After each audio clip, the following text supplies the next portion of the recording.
आपण हे कोरोना महामारीच्या काळामध्ये जे जनतेची सेवा करत आहात ती अत्यंत स्तुत्य आहे आणि हे काम आपण केव्हापासून करत आहात?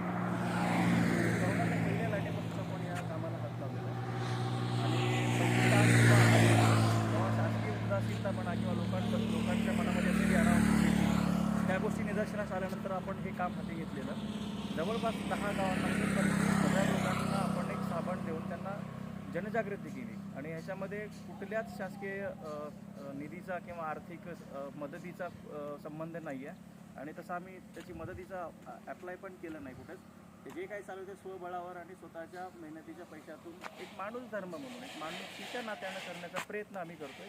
जेव्हा जेव्हा नैसर्गिक आपत्ती किंवा अशा काही महामारी येतील तेव्हा आमचा मानस असेल, संस्थेचा तोच उद्देश असेल आणि माणुसकी पेरण्याची आमची भावना आहे समाजामध्ये आणि ते सातत्यानं चालू राहील आमच्याकडून. याला म्हणतात बाईट असे राहते छान भाषण राहिलं. अरे ना तुमचं चॅनलवर असंच बंद केलं की नाही?